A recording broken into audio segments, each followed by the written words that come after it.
Buenas tardes para todos, gracias por su asistencia. Mi nombre es Isabel Sarabia, soy especialista en medicina interna y nefrología, gerente de asuntos médicos en la línea renal para Baxter Colombia y Latinoamérica Sur. Bienvenidos a nuestro bloque de avances en cuidado renal. Este es un nuevo espacio y nuevos conceptos y tecnología de innovación en paciente con enfermedad renal crónica en terapia de reemplazo renal. Dentro de nuestro bloque de Renal Care, vamos a ver 3 charlas muy importantes con nuevos conceptos como lo son diálisis peritoneal moderna, la importancia del uso de monitoreo remoto, más ahora en tiempos de pandemia, tiempos de COVID, y tecnología de innovación con nuevas membranas de corte medio en el contexto de hemodiálisis expandida. La diálisis peritoneal moderna es un nuevo concepto que marca una serie de evidencia robusta acerca de los beneficios de la diálisis peritoneal en los pacientes que van a terapia de reemplazo renal. Un concepto que nos ayuda fuertemente a mostrar la diálisis peritoneal como primera elección en los pacientes con enfermedad renal crónica. Estos conceptos están inmersos en 4 pilares importantes. El primero de ellos nos muestra evidencia en indicadores importantes como la sobrevida, disminución en la mortalidad, mejoría de la calidad de vida por encima de la hemodiálisis. Importancia en la selección de pacientes y toma de decisiones compartidas, garantizando una diálisis de alta calidad sugerida por las últimas guías de la ISPI. La importancia del inicio urgente de diálisis peritoneal tanto para el paciente con enfermedad renal crónica programado como para el paciente con enfermedad renal crónica que se le agudiza su enfermedad renal. Y por último, la importancia de la diálisis ambulatoria y el monitoreo remoto. Más ahora en tiempos de COVID, cómo cobra importancia este monitoreo remoto y el uso de la telenefrología con el fin de dar seguridad al paciente, a su familia y a los equipos. El monitoreo remoto hace parte importante en esta nueva era de cambios y implementación en la tecnología, ya que nos permite realizar actividades proactivas encaminadas al ajuste de la terapia con disminución en las complicaciones que pudieran presentar nuestros pacientes, como aumento en el número de hospitalizaciones. Adicional, nos permite valorar qué tanta adherencia tienen los pacientes a la terapia de élite. Y bueno, la importancia que ya sabemos que cobra ahora en esta pandemia actual y en estas infecciones por COVID, en donde los avances nos permiten tecnologías como la telenefrología y la visualización con el monitoreo remoto de manera constante. Y por último, vamos a hablar de los avances en la tecnología e innovación, donde tenemos la hemodiálisis expandida, un concepto a la vanguardia de las terapias de reemplazo renal continuo con una nueva estructura de membrana de mediano corte, la cual se acerca más a la función del riñón, un alto impacto en la remoción de moléculas de mediano tamaño y lo que hace es disminuir el número de hospitalizaciones de nuestros pacientes con enfermedad renal crónica, requerimiento de medicamentos y que pudiera llevar a reducción de la mortalidad con este tipo de terapia sustitutiva. Bueno, sin más preámbulo, entonces vamos a dar inicio a nuestras charlas. La primera charla está a cargo del doctor Alfonso Ramos, nefrólogo pediatra, gerente Baxter Cluster México, con el tema ¿por qué debemos hablar de diálisis peritoneal moderna? Doctor Ramos, bienvenido, muchas gracias por su asistencia. Daremos comienzo al simposio Baxter ¿Por qué hablar de diálisis peritoneal moderna? Con Alfonso Ramos de México.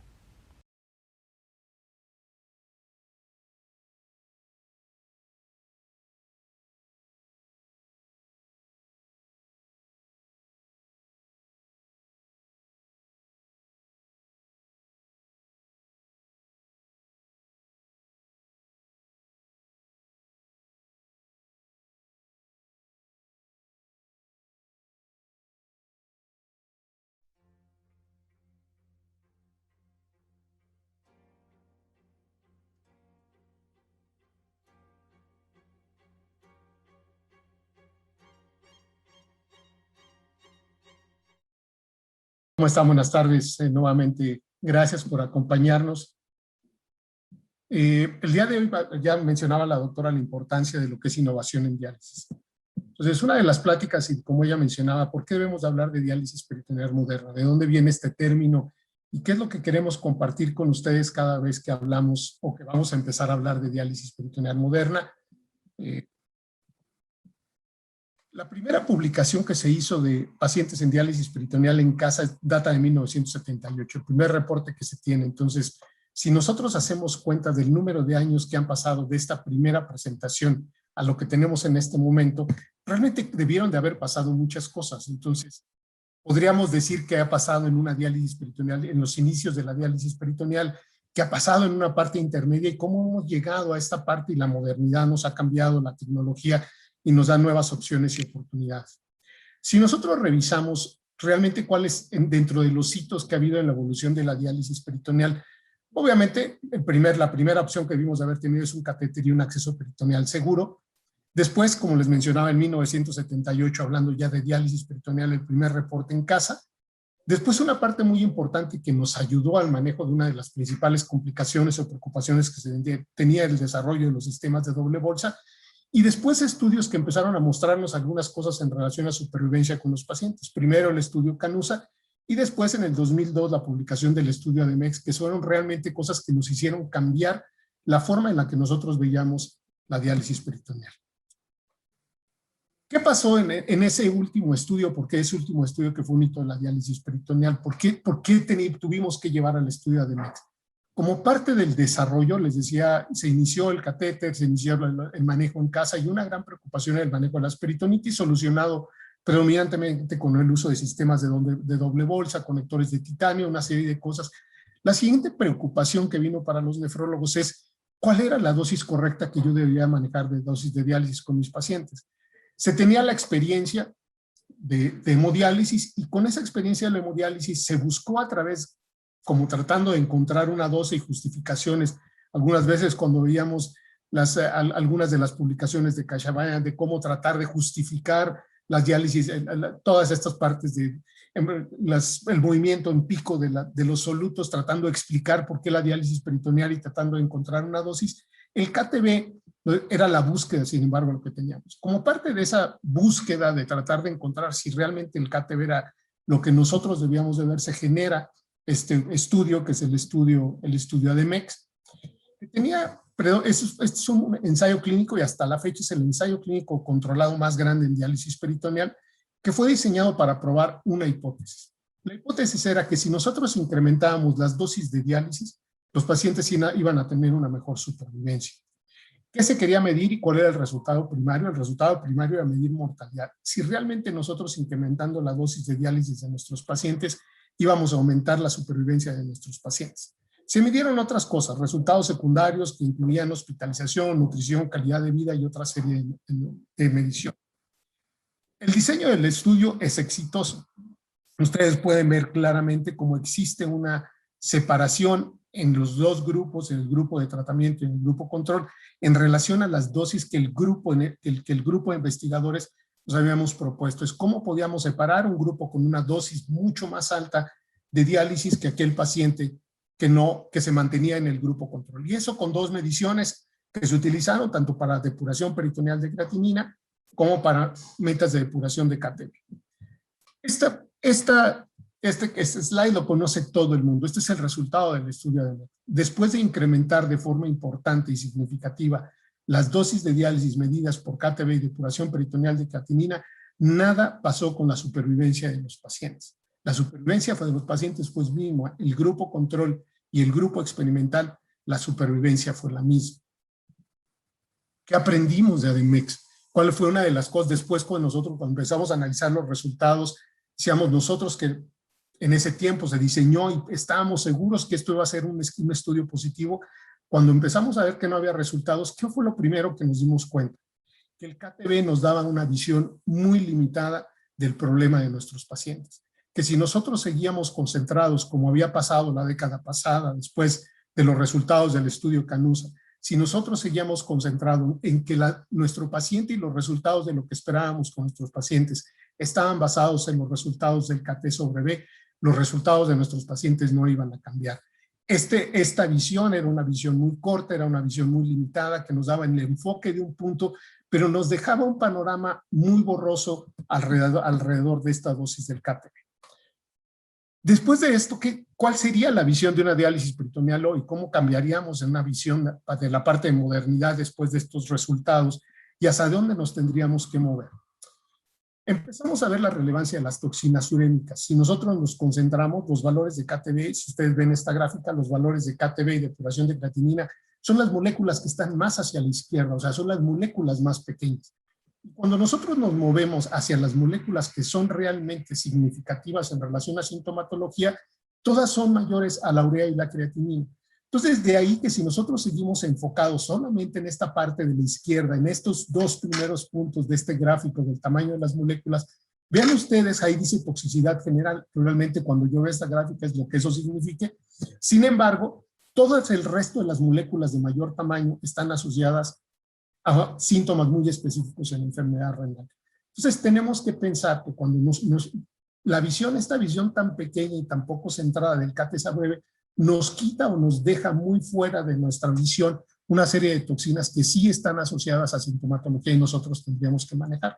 Yo les pregunto, en relación, cuando nosotros hablamos de hemodiálisis, estamos hablando de hemodiafiltración, hemodiálisis expandida, y los resultados están asociados a la eliminación de moléculas de mayor tamaño. ¿Por qué los que hacemos diálisis peritoneal seguimos concentrados en tener pláticas que hablen del KTB y justificarlo, cuando realmente lo que tendríamos que ver es cómo ampliamos nuestra visión en esta visión moderna y empezamos a buscar de qué manera eliminamos moléculas de mayor tamaño?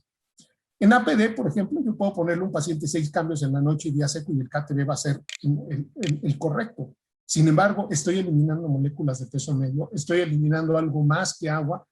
Entonces, cuando yo veo los resultados a largo plazo, como en la manera y en la visión en la que tenemos, si realmente quisiéramos tener un cambio, tendríamos que pensar de una forma diferente. ¿Qué nos dimos cuenta en ADMEX? Que el manejo de los pacientes era más complicado realmente de lo que pensábamos y que teníamos que empezar a ver a nuestros pacientes desde una forma multidimensional. Esto, si bien no es de diálisis peritoneal, pero aplica perfectamente bien cuando empezamos a hablar de adecuación en hemodiálisis. Estos reportes más recientes, ¿qué nos muestran? La evidencia nos muestra que no podemos seguir concentrados en esta molécula tan pequeña. Tenemos que hablar, por ejemplo, del autorreporte de los síntomas de los pacientes. Ya hablamos de remoción de moléculas de peso medio, la importancia de la función renal residual, la geometría del ventrículo izquierdo, la ultrafiltración, el eliminar moléculas de peso medio, eliminación de fósforo, el potasio. Todo este tipo de situaciones las tenemos que traer en esta parte moderna del manejo de nuestro paciente y ver de qué manera la terapia que nosotros lo proporcionamos a los pacientes lo hace de forma correcta. Y esto, ¿cómo lo trasladamos? Podemos hablar de horas por sesión, que acá podemos hablar, por ejemplo, estaríamos hablando de cuáles serían los tiempos de permanencia. ¿Por qué cuando la diálisis peritoneal continua ambulatoria nació así, ahora tenemos terapias que podemos darlas por 9 horas y podríamos y queremos considerar que vamos a tener los mismos desenlaces que una terapia que dura 24 horas? Eliminamos realmente, si estoy buscando convección que la necesito para hacer eliminación en este tipo de terapias, voy a tener convección con 20 minutos, 30 minutos, 60 minutos de tiempo de contacto con líquido de diálisis. Yo hago varios cambios durante la noche y tiempos de permanencia cortos, elimino media húmedo. Probablemente algunos pacientes lo toleren, pero muchos pacientes no. Entonces, cuando nosotros comparamos APD y APD, estamos comparando, en APD hay una gran variedad de modalidades que no nos ayudan a saber exactamente qué estamos pasando. Entonces, deberíamos de cambiar nuestros parámetros de adecuación y empezar a ampliar esa visión que tenemos y empezar a hablar, por ejemplo, de volumen extracelular, hablar de los volúmenes de ultrafiltración, el edema de nuestros pacientes, la presencia de los factores asociados a la limitación del riesgo cardiovascular, la parte de la bioquímica, el potasio, las moléculas de peso medio, el metabolismo, el calcio, el fósforo, PTH, calidad de vida. Si nosotros esta plática la dio el doctor Paniagua hace algunos años y recientemente las guías, si nosotros revisamos las guías recientes de la Sociedad Internacional de Diálisis Peritoneal, todos estos conceptos de la eliminación el control del potasio, el control del fósforo, la calidad de vida de los pacientes, la ultrafiltración, son conceptos que están tomados en estas nuevas recomendaciones de las guías. ¿Y por qué deberíamos de preocuparnos, por ejemplo, por el volumen, tomando uno de estos ejemplos? Realmente este es un problema que vemos en las unidades de diálisis. Yo les apuesto que si ustedes van, sus KTBs están por arriba de 1.7, pero ¿qué porcentaje de los pacientes tienen edema? Estos dos estudios son estudios multipaís y multicéntricos que nos muestran, por ejemplo, el primero, que el 25% de los pacientes en diálisis peritoneal tenían sobrecarga de volumen grave. Y el segundo no solamente involucra países de Europa y el continente americano, el 57% de los pacientes presentaban datos de sobrecarga de volumen. ¿Qué paciente de la unidad de hemodiálisis sale sin salir con su peso seco? ¿Por qué en diálisis peritoneal ese concepto no lo tenemos? Tenemos muy buenos KTVs, pero tenemos un porcentaje de nuestros pacientes que tienen sobrecarga de volumen. Y si revisamos los mismos resultados de ADMEX, los pacientes no se murieron de uremia, se murieron de sobrecarga de volumen y enfermedad cardiovascular. Con esto, las guías de práctica clínica de la Sociedad Internacional van más allá ahora de hablar de adecuación. Y este es un concepto que va a ser difícil de erradicar. Bueno, no hemos podido erradicar el KTV, erradicar el concepto de adecuación también va a costar mucho trabajo. Y estas guías a las que están enfocadas es que esto está reflejado en la necesidad de hacer lo que hacemos en las unidades de diálisis peritoneal con excelencia. Las mismas guías mencionan que debemos de cambiar los conceptos de adecuación de diálisis y tenemos que hablar de terapia de diálisis de alta calidad. Y esto implica, imagínense, para hablar de terapia de diálisis de alta calidad, si debemos seguir concentrados en el KTV o tenemos que empezar a tomar toda esta parte de multidimensión en el manejo de nuestro paciente en nuestras unidades. El cambio y el concepto quizás de los más importantes ahora en la diálisis peritoneal moderna es que nos debemos de cambiar de este concepto de adecuación que hemos tenido por mucho tiempo y movernos hacia un concepto de diálisis de calidad. ¿Cómo hacemos diálisis de calidad? ¿Cómo sometemos indicadores? ¿Cómo empezamos a utilizar una serie, las decisiones compartidas? Por ejemplo, las mismas guías nos mencionan que la diálisis tiene que ser dirigida por objetivos. Tenemos que dirigirnos a los objetivos y la misma iniciativa son que toman lo que le interesa al médico, al paciente y al cuidador del paciente. Ya no es solamente los objetivos de lo que queremos nosotros como médicos.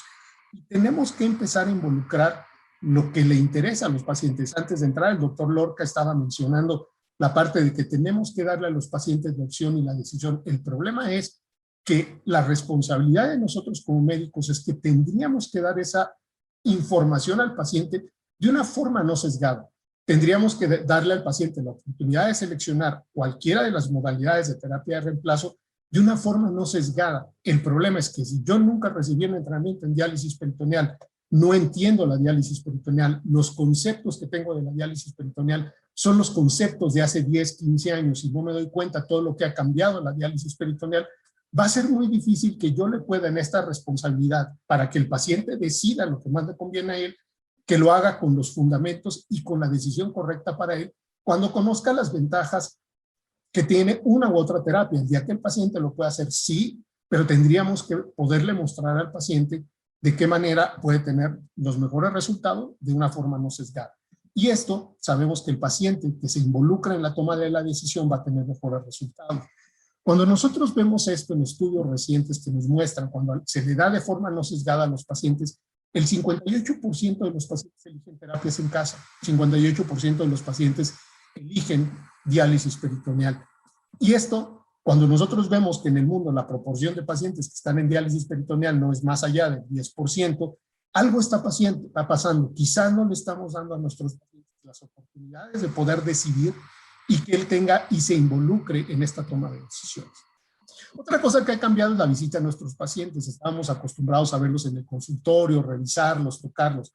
Sin embargo, esto se ha ampliado. Tenemos opciones de lo que podríamos llamar como la e-salud. Tenemos información en línea, medios sociales, telemedicina.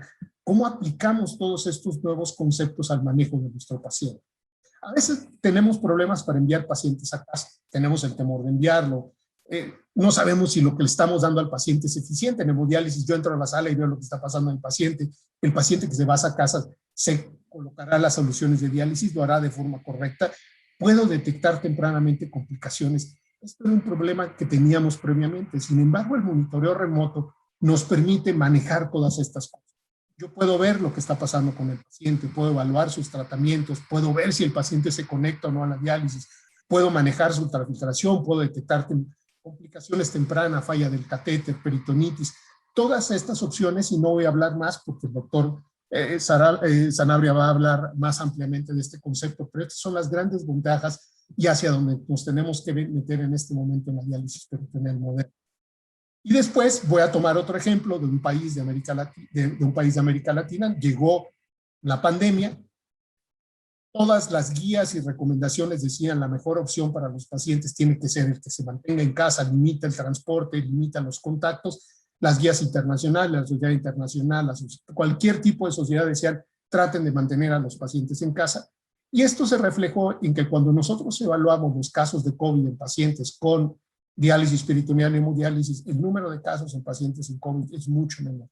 Chile acaba de presentar durante la mañana un trabajo libre con una muy baja prevalencia de enfermedad en sus pacientes en diálisis.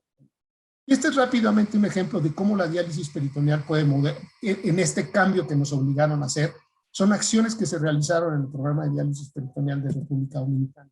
Los obligó y se obligó a este grupo a desarrollar protocolos diferentes para manejar a sus pacientes, establecer comunicación a través de WhatsApp, de videos, para poder hacer entrenamientos, capacitaciones, seguimiento.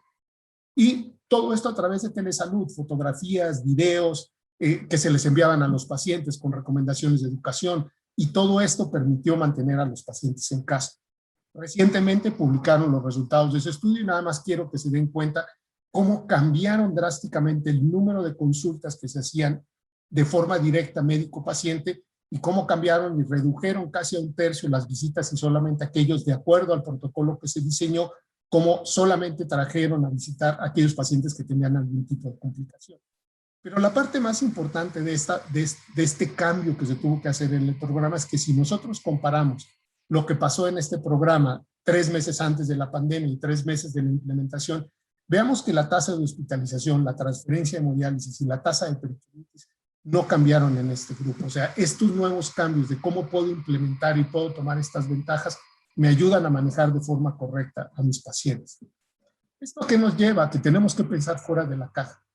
Eso lo oímos mucho, piensa fuera de la caja. El problema es que ¿quién es el primero? ¿Quién va a levantar la mano y va a decir, yo voy a cambiar, voy a ver a mis pacientes, me voy a salir un poquito de KTV y lo voy a hacer de una forma diferente? ¿Qué ha cambiado? Con todos estos cambios, los cambios en la adecuación, los cambios en diálisis de calidad, la utilización de indicadores, ¿hacia dónde han llevado a la diálisis peritoneal en estos resultados de los nuevos tiempos en la diálisis peritoneal? Vean cómo ustedes a través del tiempo, en la primera gráfica podemos ver, por ejemplo, el registro australiano, cómo a través del tiempo, si nosotros nos quedamos con los conceptos de lo que teníamos en los años 2000 al 2007, podríamos decir que los desenlaces en diálisis peritoneal eran menores o los desenlaces en hemodiálisis eran mejores. ¿Qué ha pasado en los tiempos modernos?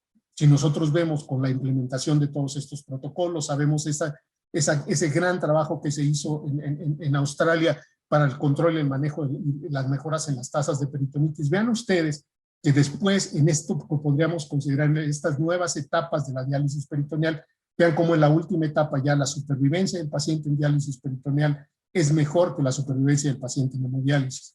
Y veamos la gráfica de la derecha, qué sucede en Corea. Si nosotros vemos la línea superior, podemos ver la tendencia de que en general la supervivencia de todos los pacientes en el tiempo han mejorado. ¿Por qué? Porque las dos terapias han mejorado.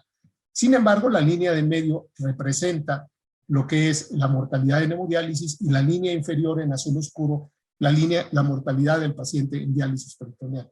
Y lo que podemos ver es que si bien también en hemodiálisis la mortalidad ha mejorado, sin embargo, la mortalidad, si se iniciaron similares, las ventajas o la disminución en la mortalidad ha sido más importante en diálisis peritoneal que en hemodiálisis. Entonces, todos estos nuevos conceptos, la nueva forma de ver la diálisis peritoneal, la implementación de monitoreo remoto, el uso de indicadores en las unidades, el movernos a solamente la depuración de solutos basados en moléculas muy pequeñas con poco significancia clínica y tratar de ver que nosotros vamos a tratar de eliminar líquidos, controlar adecuadamente los líquidos de nuestros pacientes y movernos hacia otro tipo de moléculas, nos permiten ver que la supervivencia temprana en los pacientes en diálisis peritoneal ha mejorado significativamente de una forma superior a lo que él ha hecho en hemodiálisis.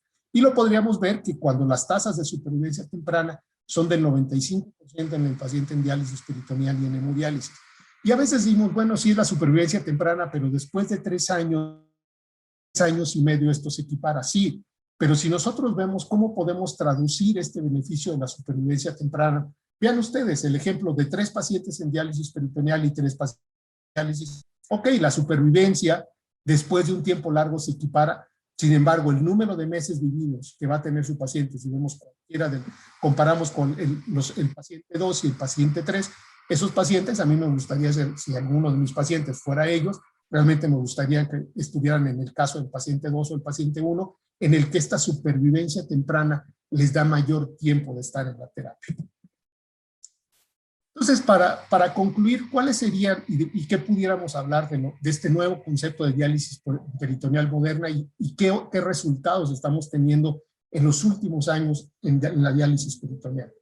La parte más importante, y esto también se mencionó en el bloque previo, antes de entrar nosotros tenemos que adaptar la terapia al paciente y no el paciente tener que adaptarse a la terapia. Ese es uno de los grandes cambios. ¿Cómo le ofrezco yo al paciente la mejor modalidad que se adapte a su tipo de vida, a su estilo de vida? Otra parte muy importante, y los invito a que tenemos que cambiar este concepto de adecuación por un concepto de diálisis peritoneal de alta calidad, con todo lo que eso implica. Pacientes que tienen buena calidad de vida, con buen control del volumen, con buena eliminación de fósforo, con buena eliminación de potasio. Eso, si ustedes revisan las guías, son las nuevas indicaciones, el control y el cuidado de la función renal residual.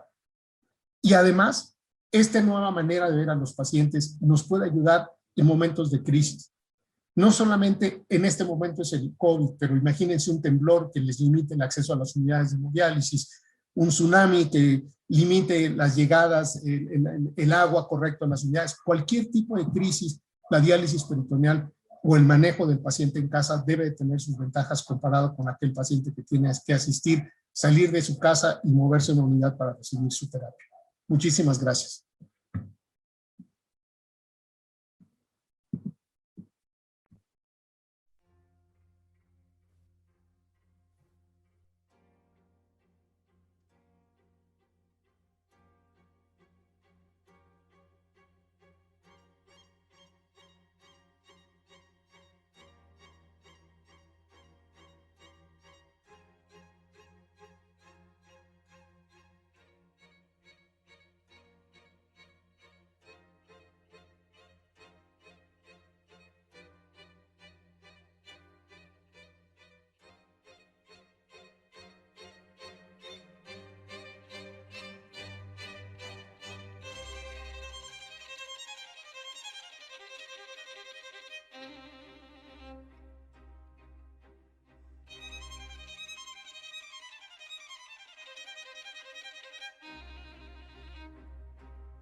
Es un concepto innovador y con la más alta evidencia científica, con el fin de promover diálisis peritoneal para nuestros pacientes.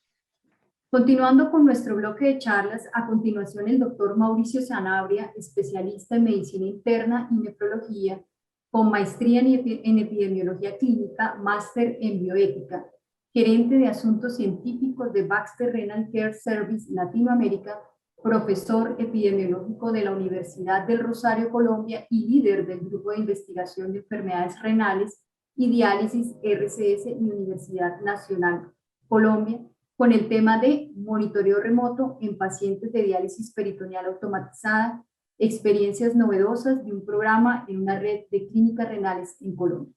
Doctor Sanabria, muchas gracias por su participación. Bienvenido. Muchas gracias, querida doctora Isabel. Es una alegría. Buenas tardes a todas y a todos. Es un placer estar en el marco de este Congreso Latinoamericano de Nefrología y Hipertensión Arterial, aunque lamento que sea por vía virtual. Confío en que pronto este virus nos permita reencontrarnos y celebrar la vida alrededor de nuestra bella profesión. Como ya lo dijo la doctora Isabel, el tema que nos reúne, que me toca en esta mañana compartir con ustedes en este mediodía, es el de la monitoría remota en pacientes en programas de diálisis peritoneal automatizada, particularmente las experiencias y evidencias que hemos podido recoger en el último tiempo, con algún énfasis al final en las bondades de este programa de monitoría remota en APD durante la pandemia.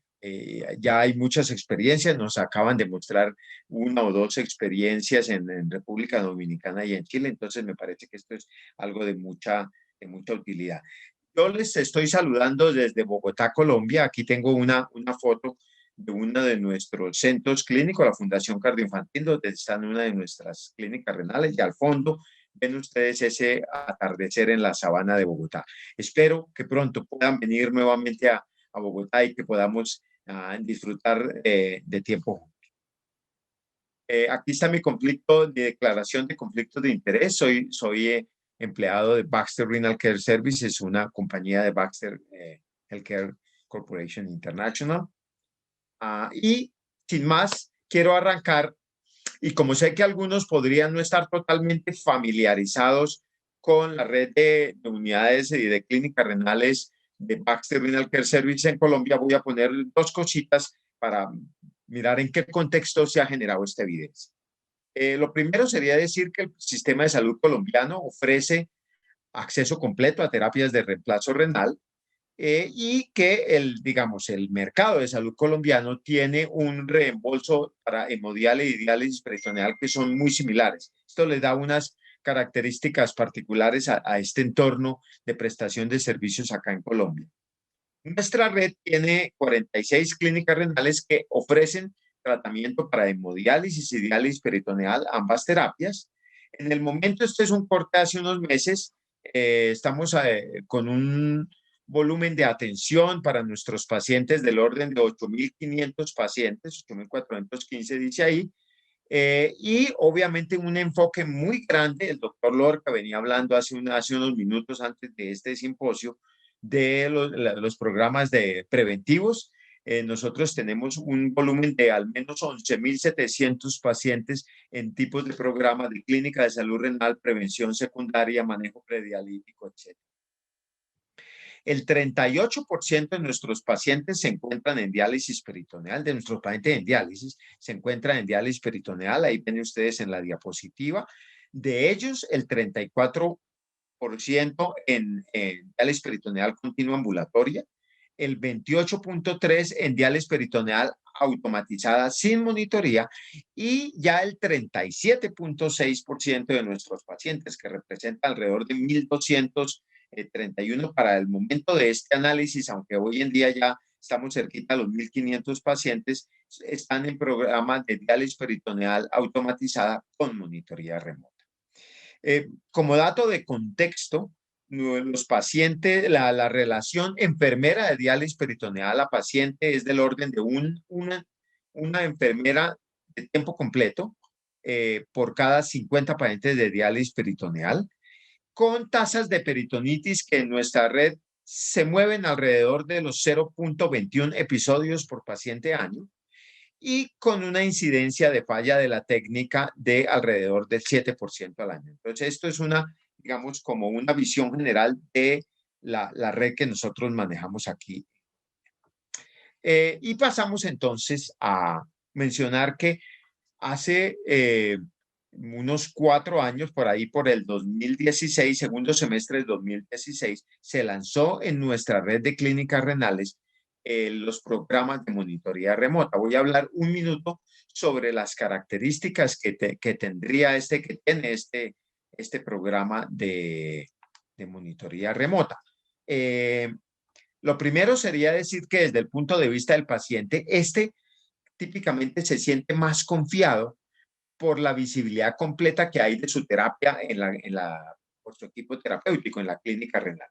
Y lo segundo sería que en las consultas y las evaluaciones que se hacen revisten una mayor riqueza, en el sentido de que hay mucho más nivel de detalle desde los cuales los clínicos, las enfermeras, los nefrólogos pueden estar evaluando qué es lo que realmente está ocurriendo con el paciente en su casa. Esta plataforma de monitoría, pues obviamente, como es de ustedes conocidos, cumple con una serie de muy estrictos estándares de confidencialidad y protección de la información y de soporte técnico permanente. Y asimismo los equipos clínicos pues se sienten más confiados en enviar al paciente a su casa y en mantenerlo en terapias en casa, en este caso de diálisis peritoneal automatizada.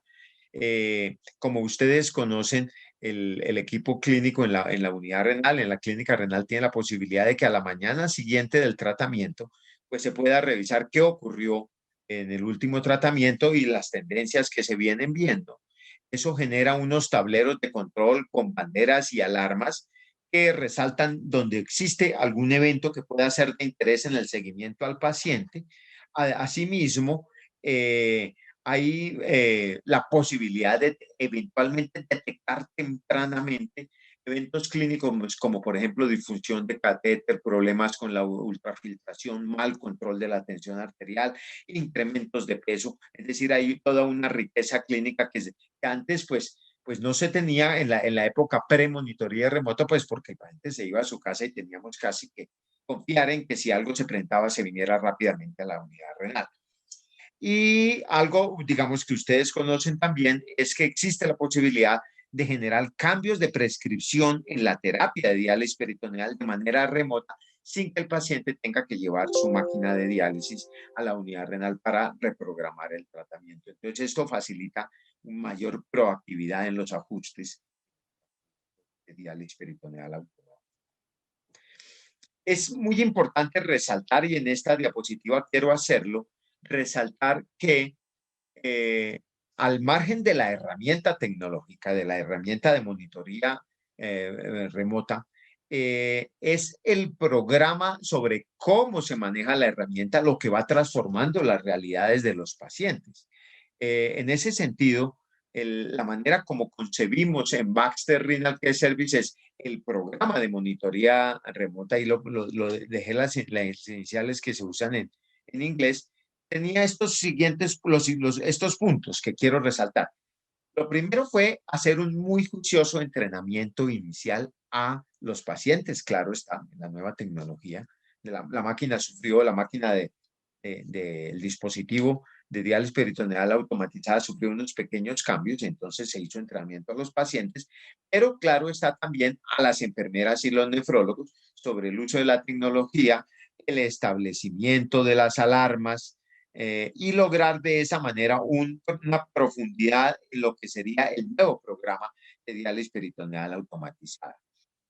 Se diagramó procedimientos operativos estandarizados, se diagramaron para cambiar un poco la manera como se concibió el programa. El doctor Juan Carlos Alarcón, que ahora va a estar con nosotros compartiendo otro tema, fue un actor central en la manera como se replanteó el programa desde un abordaje que, pues evidentemente en el pasado era reactivo, se presentaba un problema y reaccionábamos, a uno proactivo en el cual se pretende detectar tempranamente algunas de las dificultades clínicas que se pueden presentar en estos pacientes.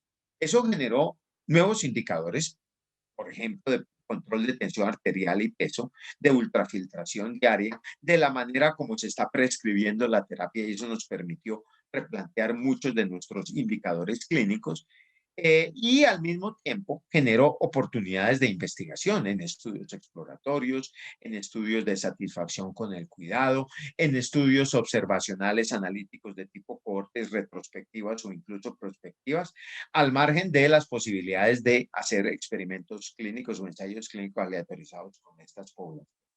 Y en el seguimiento, obviamente, se tienen diversos desenlaces desde el punto de vista clínico y económico que son de enorme importancia para los sistemas de salud alrededor del mundo. Entonces, en eso también hemos trabajado.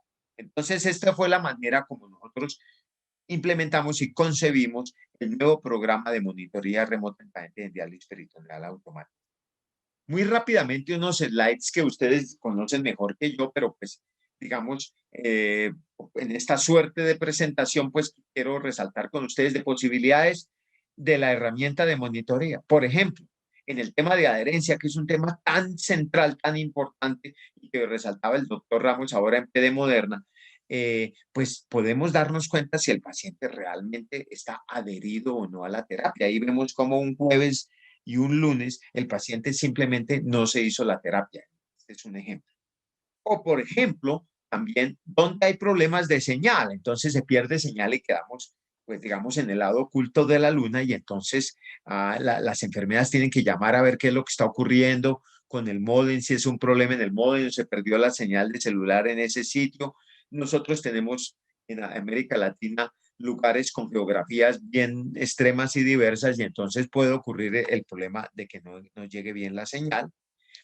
Además, la plataforma de monitoría nos confiere oportunidades, por ejemplo, para detectar problemas con bajo volumen de drenaje que pueden configurar, por ejemplo, un diagnóstico temprano, y ahí lo ven ustedes, de disfunción del catéter, bien sea por estreñimiento, bien sea por acodamiento, bien sea por desplazamiento del catéter. Es algo que se puede detectar mucho más tempranamente y intervenir de manera muy proactiva antes de que el paciente tenga hipervolemia, tenga uremia, etcétera, por dificultades con la manera como se está haciendo la diálisis. Puede ocurrir también que el paciente, pues sí se conecte, pero por diversos motivos, algunos laborales, algunos educativos, otros porque simplemente se cansa, interrumpa su sesión de diálisis, lo que se llama bypassear la terapia. Ahí vemos cómo, estos son unos ejemplos de un paciente que en el último ciclo simplemente no se hizo y se desconectó antes de tiempo. Si esto es episódico, pues no tiene mayor problema, pero si se vuelve una práctica consuetudinaria del paciente, se puede configurar en un proceso ya de adherencia, un problema de adherencia y de subdiálisis del paciente. El problema de la adherencia también se le puede hacer seguimiento en el tiempo. Vemos acá cómo, por ejemplo, esto es un ejemplo en una de nuestras clínicas renales del diciembre del año pasado, donde por obvias razones, las reuniones familiares, etcétera, el paciente pues falló el 19, falló el 24, el día de Navidad, falló el 29, falló el 31, falló el 4, mejor dicho, tenía un problema franco de adherencia, fue llamado por el nefrólogo y la enfermera, le han hecho conocer las dificultades que tiene este patrón de adherencia y miren ustedes ya a partir del 12 de enero digamos, cómo cambia totalmente el patrón de adherencia al paciente. Entonces, esto es una bondad muy grande. Yo creo que esto es una manera gráfica de verlo. Asimismo, se vuelve también esta plataforma de monitoría remota un tablero de control para ver algunos indicadores claves clínicos, como por ejemplo la ultrafiltración en el tiempo, el peso en kilogramos en el tiempo y el control de tensión arterial en el tiempo, la sistólica y la diastólica. Esto, digamos, en la época premonitoreo, pues uno le entregaba unas cartillas a los pacientes y confiaba en que el paciente hiciera estas mediciones. Ahora, pues hay mucha más facilidad de estar detectando tempranamente qué es lo que está ocurriendo con mediciones de estos indicadores clínicos tan importantes. Esto fue visto ya por el grupo de Vicenza, el grupo de la doctora Sabrina Milán, Mitch Rosner y Claudio Ronco, y digamos lo que nos muestra en este estudio es que digamos el grupo A es el grupo de monitoría remota contra el grupo B, que es el grupo sin monitorea, y vemos cómo hay un cambio desde lo reactivo a lo proactivo y hay una mucha mayor proactividad en el sentido del número de cambios por paciente por año, 2.7 contra 1.3, con una diferencia estadísticamente significativa y una disminución del requerimiento de visitas a la clínica renal o al hospital. ¿Cierto? Eso es muy importante porque hablaría de alguna manera de la estabilidad del paciente y segundo, de la proactividad en el sentido de que el paciente es intervenido más tempranamente y no se agudiza su condición de salud que lo obligue a estar consultando al servicio de urgencia o a la clínica renal. Estos beneficios tempranos de manera descriptiva que nos contaban en From Clinical Practice, el Sabrina Milán y el grupo de Vicenza, los podemos ver acá. Aumentan los cambios en la prescripción, disminuye la tasa de falla de la técnica, autopedy dropout, disminuyen las visitas hospitalarias al año, se ahorra tiempo, ¿cierto? En términos de para del paciente, el médico y la enfermera, en minutos por año, tiempo intervenido para actividades proactivas, tiempo reactivo, y asimismo desplazamientos de la clínica, de la casa a la clínica renal para que le ajusten la terapia, porque se agudizó su condición de salud. Y asimismo, hay unos ahorros hospitalarios en términos en euros, en términos, digamos, de una manera importante, unas cantidades importantes. Esto es del grupo de Vicenza. En RCS Colombia, nosotros en la revista Nefrología Latinoamericana tuvimos la oportunidad de presentar, y de pronto para alguien que quiera mirar cómo fue el montaje descriptivo del programa de monitoría remota, pues aquí lo tenemos publicado. Es un estudio de corte transversal en pacientes incidentes y prevalentes en diálisis peritoneal automatizada con monitoría remota todos entre 1 de enero y diciembre 31 del 2017, es decir, en la etapa temprana de implementación de este programa de monitoría remota. Este es un estudio totalmente descriptivo, tiene un valor descriptivo, en donde, por ejemplo, en esta tabla estamos diciendo cómo se conceptualizó el grupo de expertos, cómo conceptualizaron, allí ayudó el doctor Alfonso Ramos, muchas gracias Alfonso, entre otras, el doctor Alarcón y muchos otros enfermeras, médicos de nuestra red, hicieron unos grupos focales para decir cómo íbamos a establecer las alarmas. Entonces, por ejemplo, en tiempo perdido de tratamiento, se activa esto cuando el tiempo es menos del tiempo programado. En 30 minutos sale una bandera amarilla, o si definitivamente el paciente no se hizo el tratamiento, una bandera roja. Cambios en el tiempo efectivo de recambio, ¿cierto? De intercambio, 15 minutos amarilla, 30 minutos roja, pérdida en el volumen de tratamiento, 5% amarilla, 10% roja, y así en más, no tenemos tiempo para revisar en detalle, pero como mencionaba, esto está publicado de una manera descriptiva en la revista Nefrología Latinoamericana. Aquí también estuvo con nosotros, dado que una persona de mucho interés en el área, Mitch Rosner, el mismo que estaba colaborando con el grupo de Vicenza. Después de eso, nosotros tuvimos la oportunidad de hacer un estudio antes y después, liderado por el doctor Alfonso Bonch. Es decir, tomamos 49 pacientes y los evaluamos 4 semanas antes, una semana de cambio, y después de eso, y evaluamos algunos indicadores en este grupo de pacientes antes de la monitoría remota y después de la monitoría remota. ¿Qué estaba ocurriendo? Esto fue publicado en KI Reports, y vemos cómo lo más interesante es algo similar a lo que encontraba el grupo de Sabrina Milán en Vicenza, y es como los pacientes con monitoría remota, ¿cierto?, tienen un incremento en el número de ajustes a la prescripción de la diálisis peritoneal, del 10% antes a 35% después, estadísticamente significativa.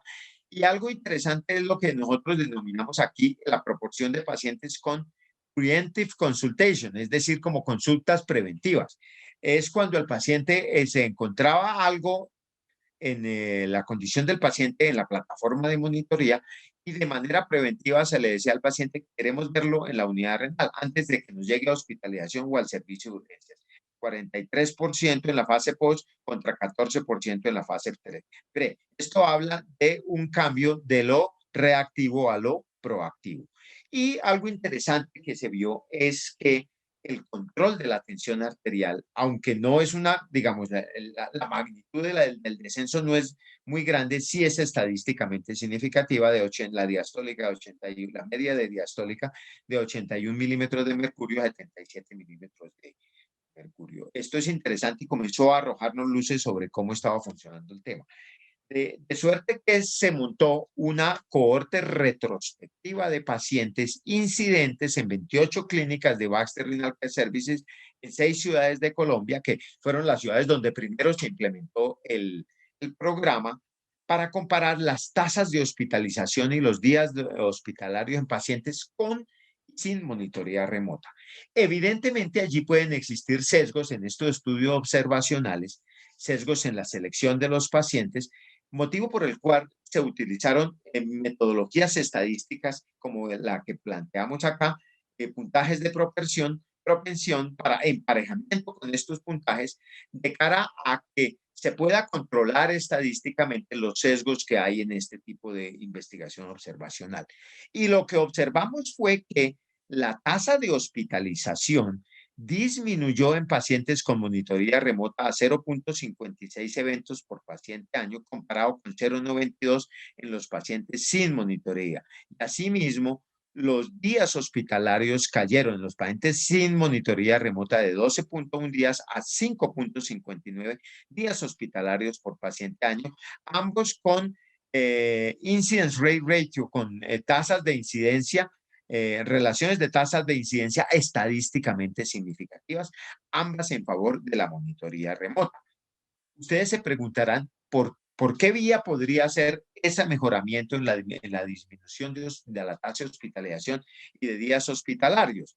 Y lo que vimos es por la ruta de la hipertensión arterial, mire la diferencia en las proporciones, por la ruta de la sobrecarga de volumen, menor sobrecarga de volumen en pacientes con monitoría remota, y por la ruta de menor incidencia de peritonitis. Eso fue lo que encontramos. Esto lo publicamos ahí, como ustedes ven, en Peritoneal Dialysis International. En una cohorte más grande, en una cohorte ya de pacientes prevalentes, ¿cierto? Entre el 1 de octubre del 2016 y junio 30 del 2017, con seguimiento hasta junio 30 del 2018, es decir, mínimo un año de seguimiento en nuestra red de clínicas Baxter Renal Care Services, se hizo el análisis con el mismo ajuste por scores de propensión para emparejar las dos cohortes, pero este estudio estuvo diseñado para mirar si la monitoría remota impactaba en la falla de la técnica en diálisis peritoneal automatizada. Y lo que vemos aquí es que los que aparecen aquí como tratados son los de monitoría remota, contra los no tratados son los no monitoría remota. La tasa de falla de la técnica fue menor en los pacientes con monitoría remota, con una relación de tasa de falla de la técnica o incidence rate ratio estadísticamente significativa. Aquí vemos la tasa fue de 0,08 en los tratados, es decir, en los de monitoría, contra 0,18 en los pacientes sin monitoría remota, con una diferencia estadísticamente significativa. Otra manera de verlo es con la incidencia acumulada, digamos, ajustando por eventos que compiten, porque es evidente que para el desenlace falla de la técnica, algunos otros eventos como trasplante y muerte pueden competir con este evento, y lo que se encontró es que había una diferencia estadísticamente significativa en la incidencia de falla de la técnica. En rojo está la incidencia de falla de la técnica en pacientes no tratados, es decir, sin monitoría, y acá en azul en pacientes con monitoría remota. Entonces, esta incidencia, ajustando por eventos que compiten con este desenlace de falla de la técnica, es menor en pacientes con monitoría remota. Nuevamente, ¿por qué ruta pudo haber ocurrido esto? Aquí está en la tabla de las causas de este estudio de la doctora Leiter Corso y otros miembros de nuestro equipo. Y encontramos que había una menor frecuencia de disfunciones de catéter, había una menor frecuencia de problemas ya francos con aclaramiento de soluto, una menor incidencia de problemas con la adherencia y asimismo del cansancio del paciente y su familia, lo que dice ahí en la tabla Patient Choice and Burnout. Entonces, por esta ruta podría estarnos mostrando esto, que hay una menor disminución, perdón, que hay una disminución en la incidencia de falla de la técnica. Con mucho de este conocimiento sobre desenlaces tempranos en salud en el programa de monitoría remota, junto con Juan Guillermo Ariza y Sorrey Walton de nuestro grupo, hicimos una evaluación económica usando cadenas de Markov, en la cual se conceptualizaban 5 estados de salud: el estado controlado, el estado que se hospitaliza, la falla de la técnica, la muerte y peritonitis ambulatoria. Y se usó para este modelo de Markov 100 pacientes hipotéticos en APD con y sin monitoría remota en un horizonte de análisis de un año, asumiendo un costo incremental por la monitoría remota del orden del 5% sobre el reembolso normal o usual de paciente en APD en este caso, dólares del 2018. Y lo que observamos en este análisis, basado en los desenlaces que les mostré hace unas diapositivas, es que para esta población hipotética de 100 pacientes seguidos durante un año, habría unos ahorros potenciales del orden de $121,000 por año en una población de 100 pacientes, que es digamos, una cifra que es bastante significativa para un sistema de salud. Apareció, lamentablemente, a finales del año 2019, la COVID-19. Ya ustedes conocen la historia dolorosa en todos nuestros países, en unos más que en otros.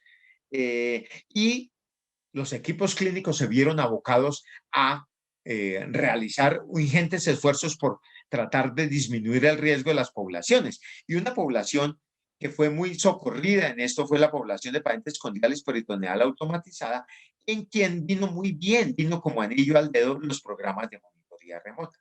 En la red de unidades de Renal Care Service en Colombia, lo que se montó fue esto: un programa de telesalud, telehealth, puse ahí, para pacientes de monitoría remota en APD, con evaluaciones presenciales solo en casos muy, muy específicos de indicación médica, después de alta hospitalaria y al inicio del programa de diálisis peritoneal, por obvias razones, pero de resto el paciente estaba en su casa.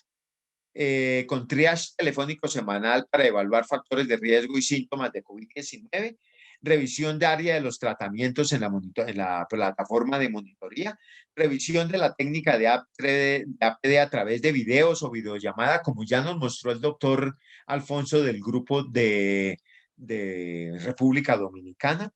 Monitoría de las características del líquido peritoneal, del sitio de salida, presencia de edemas, etcétera, a través de fotos. Y algo muy importante, entrega de medicamentos e insumos de diálisis peritoneal en la casa del paciente. Es decir, el paciente durante los primeros meses de la pandemia aquí en Colombia, en RTS, no tenía que ir a la clínica renal, salvo una situación excepcional.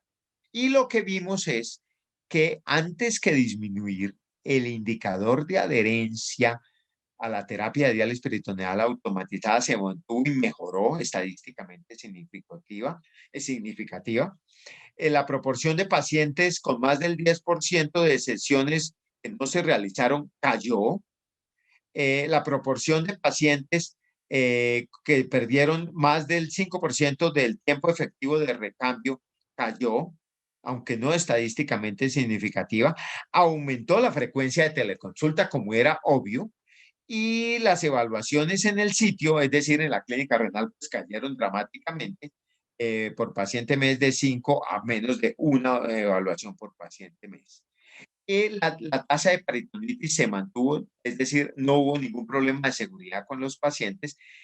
Disminuyó la proporción de pacientes hipertensos o con hipertensión mal controlada, sistólica o diastólica, aunque también incrementó levemente la proporción de pacientes que tenían algún grado de hipotensión arterial. Entonces, esta es mi última diapositiva, como una manera de resumen de toda esta evidencia. Hay evidencia emergente sobre efectividad de los programas de monitoría remota en pacientes con diálisis peritoneal automatizada. Esta monitoría remota es una herramienta que soporta el mejoramiento continuo de los pacientes en APD por diversas vías, ya vimos cuáles.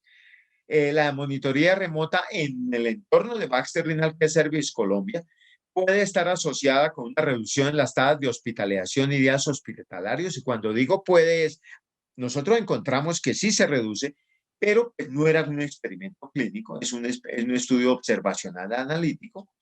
Ahora, la adherencia al programa de APD con monitoría remota en nuestra red es alta, y ustedes lo vieron ahora. El programa de monitoría remota en pacientes de APD puede estar asociado con una disminución de la frecuencia de falla de la técnica. Nuevamente, cuando digo puede, es que debiera ser, como es el último punto, corroborado esto con un experimento clínico aleatorizado.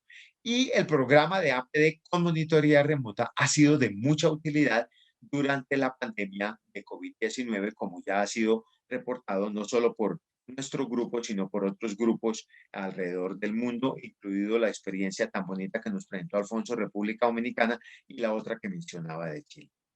Muchas gracias y ha sido un placer y un honor para mí poder compartir con ustedes. Doctor Sanabria, definitivamente este último año nos ha hecho replantearnos y empezar a implementar todos los avances en la tecnología. El uso del monitoreo remoto fue parte importante de este cambio. Tenemos ahora al doctor Juan Carlos Alarcón, especialista en medicina interna y nefrología de la Universidad Pontificia Bolivariana, Medellín, Colombia, gerente de educación RCS América Latina, con el tema membranas de corte medio y desenlaces relatados por el paciente. Doctor Alarcón, bienvenido. Muchas gracias por su participación. Doctora, mil Finalizamos gracias. el simposio Baxter con Membranas del corte medio y desenlaces relatados por pacientes, por Juan Carlos Alarcón de Colombia. Gracias a todos. Realmente es un placer y un honor compartir esta pequeña presentación con ustedes. Este es mi conflicto de interés, declaración de conflicto de interés. Yo soy empleado de Baxter, Renal Care Services para Colombia y América Latina, y no hay ninguna duda que todas las opiniones que se van a presentar en estas diapositivas, pocas, son exclusivas de su autor y de ninguna manera van a representar la posición de la organización. Y este va a ser nuestro mapa de ruta. Son 3 puntos fundamentales, básicamente, que son los desenlaces relatados por los pacientes y un nuevo paradigma en la adecuación en hemodiálisis. Vamos a hacer alguna comparación y cómo ha sido realmente esa evolución entre las membranas de bajo flujo, alto flujo, membranas de alto flujo y terapias convectivas. Y vamos a hablar algunas cosas sobre lo que es las membranas de corte medio y sus desenlaces, específicamente en desenlaces relacionados por los pacientes, relatados por los pacientes. Entonces surge una primera pregunta. ¿Y qué es lo que realmente le importa al paciente? Creo que en las presentaciones anteriores, y Alfonso lo dijo muy claramente, y es nos estamos de pronto dedicando mucho a lo que nosotros como equipo clínico queremos de ese tratamiento para nuestros pacientes, pero no le estamos preguntando al paciente. Y realmente, ¿será que al paciente le importa más vivir mucho tiempo con pobre calidad de vida? O por el contrario, que la supervivencia no sea el punto más importante, pero sí la calidad de vida en el tratamiento y sobre todo en pacientes con enfermedad crónica. No estoy hablando en pacientes con enfermedad renal crónica, sino cualquier enfermedad crónica. Entonces, ¿qué son los desenlaces reportados por pacientes? Es simplemente, son unas mediciones que se refieren a la percepción del paciente en todo su proceso de salud de enfermedad.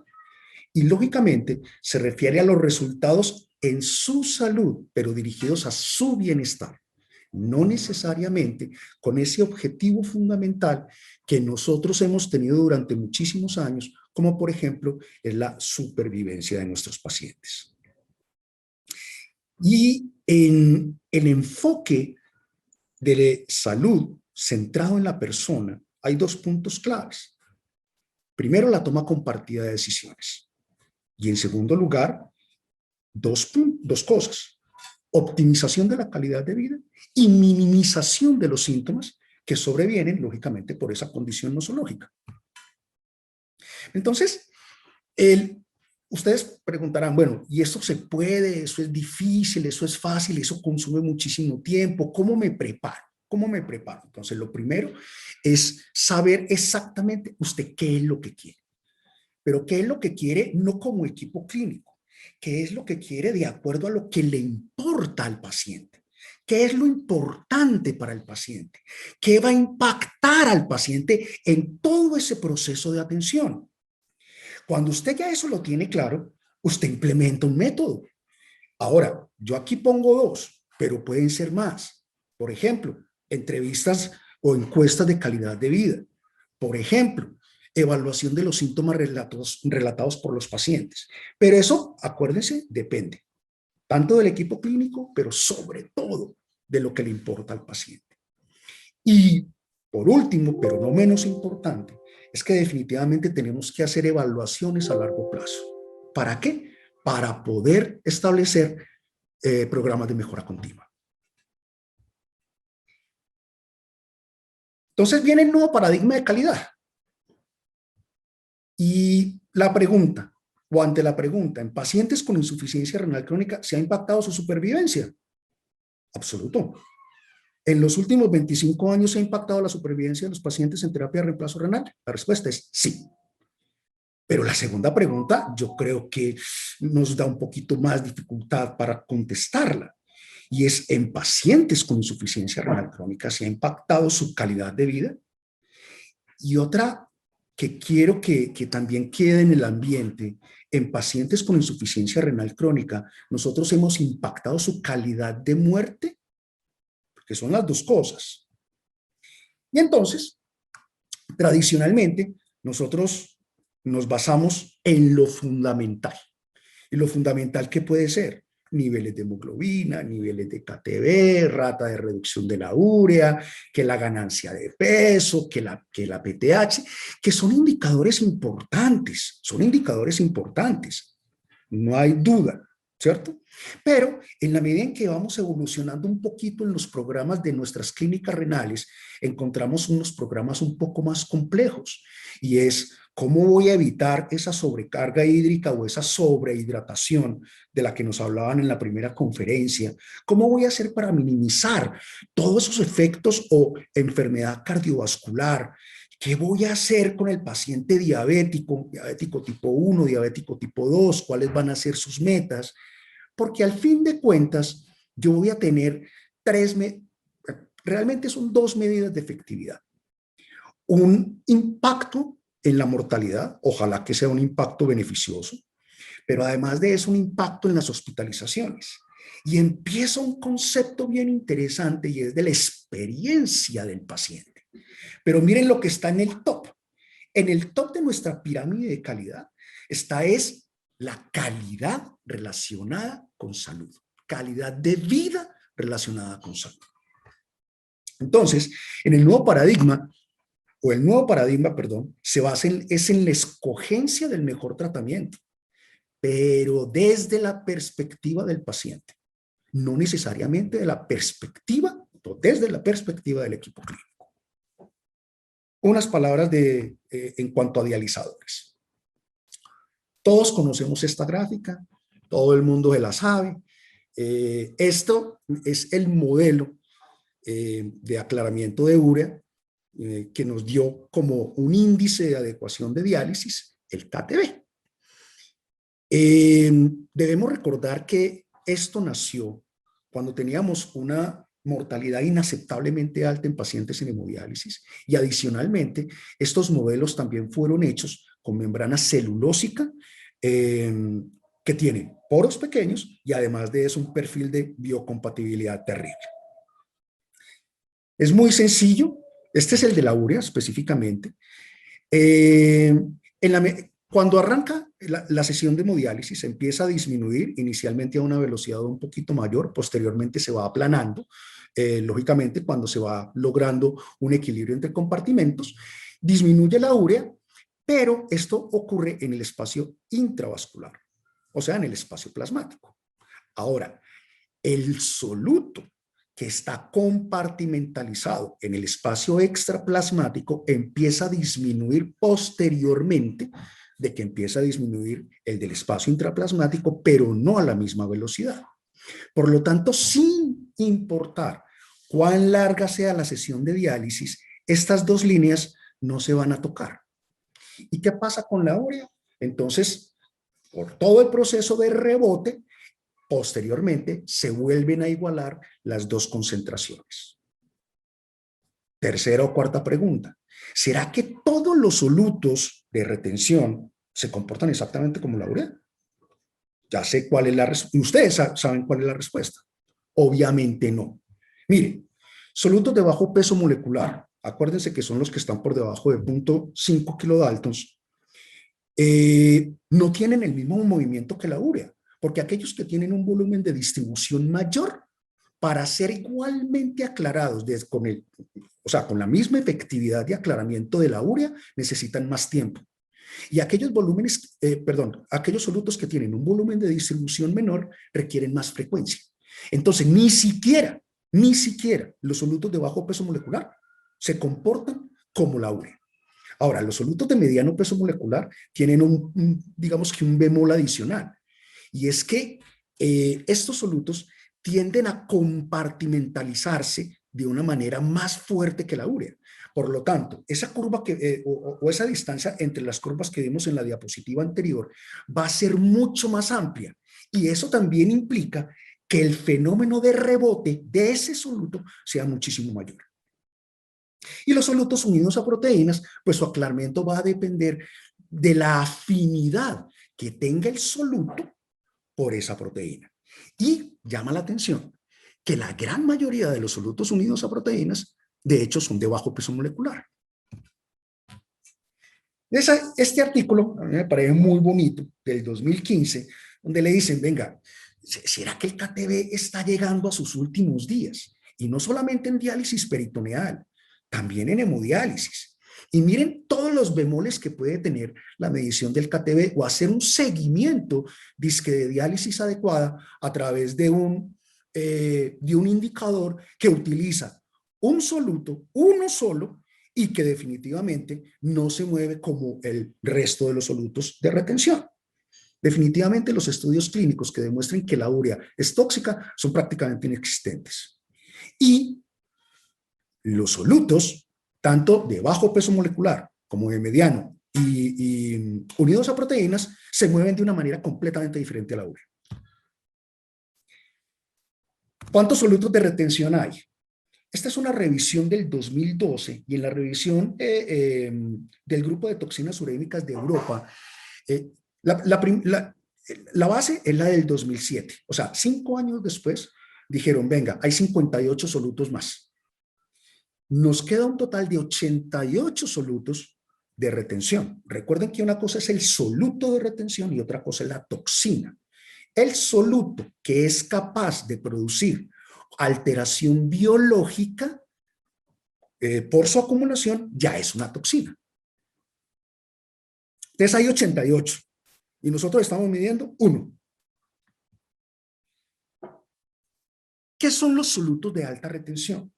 Los solutos de alta retención simplemente se miden por un índice que es MN, es la media del soluto en el paciente urémico prediálisis sobre la media del soluto en el paciente sin enfermedad renal. Cuando esa relación MN es mayor de 10, se consideran solutos de alta retención. Miren que prácticamente la mitad de esos solutos son solutos de bajo peso molecular. Los que están en azul son solutos de bajo peso molecular unidos a proteínas. Entonces, imagínense, el indoxil sulfato y el cresil sulfato, que son de bajo peso molecular, pero que están unidos a proteínas y por lo tanto su aclaramiento es mínimo o muy difícil en hemodiálisis. Por eso, esa es una de las razones por las cuales nuestros pacientes tienen enfermedad cardiovascular o toxicidad cardiovascular. Los mecanismos de aclaramiento, sencillo. Solutos de bajo peso molecular, su mecanismo fundamental es de la difusión. Definitivamente concluimos que la urea no es representativa de este grupo.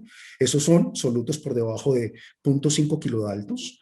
Los solutos de mediano peso molecular son los solutos que podemos dividir entre mediano peso molecular tradicionales, entre 0.5 y 15 kilodaltons, y los pesados, entre 15 kilodaltons y 55 kilodaltons. Y los solutos, y esos se aclaran fundamentalmente por convección, pero van a depender del tamaño del poro y de otras características que más adelante las vamos a mirar. Ahora, los solutos unidos a proteínas realmente no es muy claro cómo es su aclaramiento. Probablemente 3 mecanismos están involucrados en la forma como se aclaran, que puede ser difusión, convección y absorción, pero como les digo, es dependiente específicamente de la afinidad del soluto por esa proteína. Y miren, esto es bajo flujo y alto flujo. Las membranas de alto flujo fueron desarrolladas fundamentalmente para incrementar el aclaramiento de solutos de mediano peso molecular como la beta-2 microglobulina. Cuando nosotros comparamos bajo flujo y alto flujo, hombre, el aclaramiento de solutos de bajo peso molecular como la urea y la creatinina son prácticamente iguales. Pero definitivamente el aclaramiento de la beta-2 microglobulina sí es diferente. Pero miremos solutos de mediano peso diferentes a los tradicionales, más pesados, como es el factor D del complemento y la mioglobina. Miren que prácticamente no son aclarados por las membranas de hemodiálisis. Ahora, ¿cuáles podrían ser los beneficios? Acuérdense que efecto probable es el efecto que por lo menos está demostrado en un estudio aleatorizado controlado. Y el efecto posible es que los estudios aleatorizados controlados o dieron neutros o hay un estudio observacional con el suficiente peso como para decir que esto puede pasar. Y esos son los efectos probables o los efectos posibles. Pero ¿qué pasa con la supervivencia? Les traigo dos estudios, ustedes los conocen, simplemente para recordarlos. El estudio HEMO nos mostró, hombre, los pacientes en hemodiálisis de alto flujo, con membrana de alto flujo, sí tienen un beneficio en la supervivencia, pero solamente aquellos que fueron en tratamientos o que estaban en tratamientos por encima de los 3.7 años. Entonces, la supervivencia temprana, Finalizamos el simposio Baxter con membranas del corte hemodiálisis de medio bajo y flujo, desenlaces hemodiálisis de alto relatados flujo, por pacientes. no es tan claro. Pero el estudio de MPO también nos mostró la hemodiálisis de alto flujo tiene un beneficio en aquellos pacientes con albúmina por debajo de 4 y la hemodiálisis de alto flujo tiene un beneficio en aquellos pacientes diabéticos. Y cuando comparamos hemodiálisis con terapias convectivas, el punto fundamental es mirar cuál es el volumen convectivo. Este es el estudio turco, donde nos muestra que, venga, la supervivencia de los pacientes en hemodiálisis de alto flujo frente a una terapia convectiva, estoy hablando específicamente de hemodiafiltración en línea, si el volumen convectivo es menor a los 17.4 litros, es exactamente igual. Pero si es por encima de eso, sí mejora o tiene un beneficio en la supervivencia global y en la supervivencia cardiovascular. Y sale este metaanálisis comparando también las dos terapias, donde nos muestra, venga, para mortalidad global no hay ningún beneficio de las terapias convectivas, pero para pacientes, para mortalidad cardiovascular, si hay una reducción del riesgo relativo del 25%. Hombre, y Alfonso también nos mostró, el doctor Ramos nos mostró una bellísima diapositiva. Esta es otra manera de verlo. Miren la cantidad de solutos que están por encima de los 11.800 que pesa la beta-2 microglobulina, que tienen características de toxinas urémicas. Y nosotros con hemodiálisis de alto flujo no estamos alcanzando en esos aclaramientos. ¿Cómo se caracterizan las membranas de diálisis de acuerdo a su desempeño? Básicamente tres cositas. El coeficiente de difusión, o sea, la capacidad difusiva de la membrana. Y eso va a depender de la densidad de los poros frente a la superficie de la membrana. La conductancia hidráulica es simplemente la capacidad de paso de agua frente a un gradiente de presión, y las propiedades de cribado. Las propiedades de cribado sí es diferente. Y esta es la manera más fácil de explicarlo. Las membranas de corte medio son esta rayita naranja, que espero que la estén viendo naranja. Entonces, cuando el inicio de retención y el punto de corte se encuentran más cercanos, estas membranas tienen la capacidad de aclarar moléculas de mayor tamaño, pero sin pérdida de albúmina. ¿Qué pasa con las membranas de corte alto? Ustedes lo saben claramente, las membranas de corte alto no se pueden utilizar en hemodiálisis crónica. ¿Por qué razón? Por el incremento en la pérdida de albúmina. Y esa característica, o más bien esta pendiente, me la va a dar realmente no tanto la densidad o el tamaño del poro, sino más bien la homogeneidad de ese poro. O sea, mientras los tamaños sean más cercanos uno del otro, esa homogeneidad en el tamaño del poro es la que me va a dar esta característica. Bueno, ¿y las membranas de corte medio sirven o no sirven para aclarar ese tipo de moléculas? Este es un estudio muy bonito que se hizo con Ficol y lo que está haciendo es enfrentando Ficol sin tocar la sangre, cómo se aclara, el aclaramiento del Ficol con una membrana con sangre, y esta es la membrana basal glomerular. Entonces miren cómo se desvía cuando hay sangre en la membrana, se desvía hacia la izquierda, básicamente porque hay un depósito de proteínas. Pero ese depósito de proteínas no va a alterar la capacidad de aclaramiento de moléculas medianas. Por el contrario, va a producir mayor uniformidad en el tamaño de los poros y por lo tanto va a disminuir la probabilidad de pérdida de albúmina. Entonces, este es un ejemplo clarísimo. Aquí están evaluando 3 tipos de membrana de corte medio frente a una hemodiálisis de alto flujo y frente a una hemodiafiltración. Entonces, cuando vemos aclaramiento, esta parte es aquí, es específicamente hemodiálisis de alto flujo, ustedes ven que el aclaramiento de cadenas ligeras es muchísimo mejor que la hemodiálisis de alto flujo. La hemodiálisis de alto flujo realmente no alcanza a dializar este tipo de solutos, de aclarar, pero bien interesante, cuando yo comparo la proporción de reducción, cuando yo la comparo con hemodiafiltración, miren que para cadenas ligeras es mejor el uso de una membrana de corte medio que la misma hemodiafiltración.